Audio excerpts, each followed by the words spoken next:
मुख्यमंत्री एकनाथ शिंदे ने काशीमीरा में मीरा भाईंदर नगर पालिका के पहले ड्रामा थिएटर का उद्घाटन करने के 1 महीने से भी कम समय बाद साउंड सिस्टम में खराबी के बाद रविवार को पहले नाटक को अचानक रद्द करना पड़ा। हालांकि ये सुविधा अत्याधुनिक लाइटिंग और साउंड सिस्टम से लैस है, लेकिन तकनीकी खराबी के कारण शो को रद्द करना पड़ा।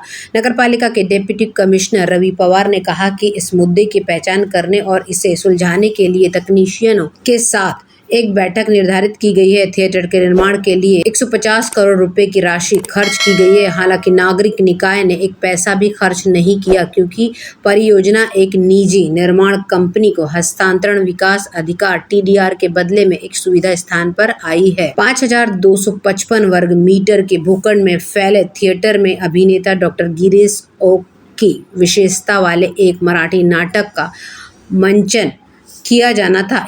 31 अगस्त 2015 को उद्धव ठाकरे ने सभागार की आधारशिला रखी थी, जिसका नाम भारत रत्न लता मंगेशकर की याद में रखा गया है। मीरा रोड के एक 43 वर्षीय ग्राहक सेवा प्रबंधक जो पालघर जिले में एक निर्माण कंपनी के लिए काम करते हैं ने तत्काल ऋण ऐप के चक्र में फंसने के बाद 12 लाख रुपए का भारी भुगतान किया है, क्योंकि ऋण शार्क ने उसे कथित रूप से ब्लैकमेल किया था। दर्ज की गई शिकायत के अनुसार उन्होंने एक एग्रीगेटर ऐप डाउनलोड किया था, जिसने उसे आधार, पैन और बैंक विवरण एकत्र करने के बाद तत्काल ऋण अनुरोधों को संसाधित करने के लिए अन्य लिंक पर निर्देशित किया। दस्तावेज और विवरण जमा करने के अलावा शिकायतकर्ता ने जाहिर तौर पर अपनी फोटो गैलरी और फोन संपर्क सूची तक पहुंच प्रदान करी।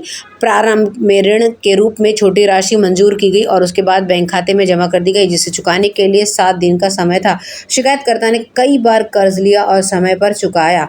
समस्या तब शुरू हुई जब उधारदाताओं ने शिकायतकर्ता के खाते में उसकी सहमति के बिना राशि जमा की और फिर विभिन्न कॉल सेंटरों के माध्यम से भारी ब्याज और प्रसंस्करण शुल्क की आड़ में पैसे निकालने के लिए उसके और उसके परिवार के सदस्यों के साथ दुर्व्यवहार, उत्पीड़न और धमकी का सहारा लिया। फरियादी की पत्नी को फोटो से छेड़छाड़ कर धमकी भरा मैसेज मिला। शिकायतकर्ता की पत्नी को एक संदेश भी मिला, जिसमें धमकी दी गई थी कि डिफॉल्टर और उसके परिवार के सदस्यों की अश्लील तस्वीरों को प्रसारित किया जाएगा। अगर वे पैसे का भुगतान करने में विफल रहे तो उन पर धोखा देने का आरोप लगाया जाएगा।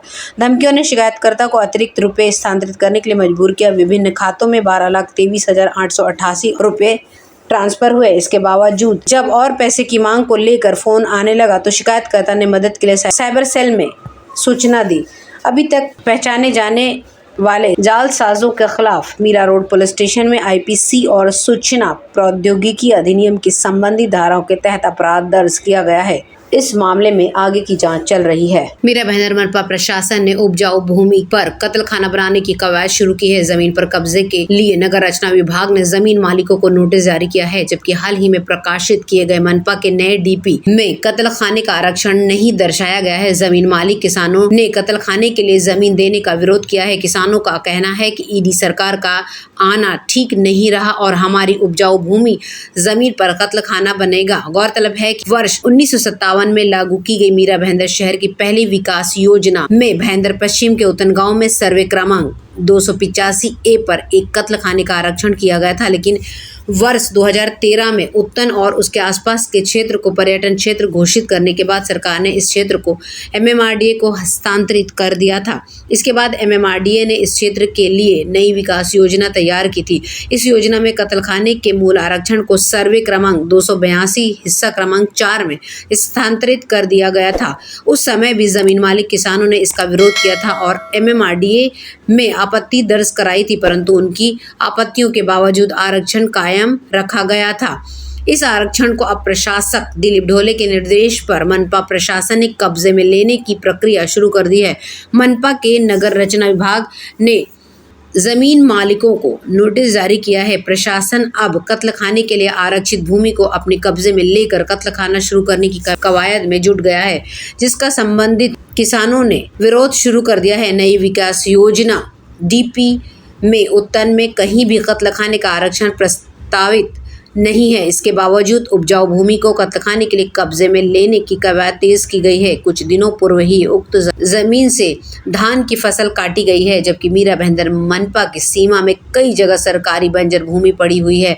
संबंधित किसानों ने आरोप लगाया है कि छोटे किसानों को उनके आजीविका के साधन से जबरन वंचित करने का प्रयास मनपा प्रशासन द्वारा किया जा रहा है। जमीनों पर कत्लखाने का आरक्षण होने के कारण मनपा ने इसे कब्जे में लेने की प्रक्रिया शुरू की है।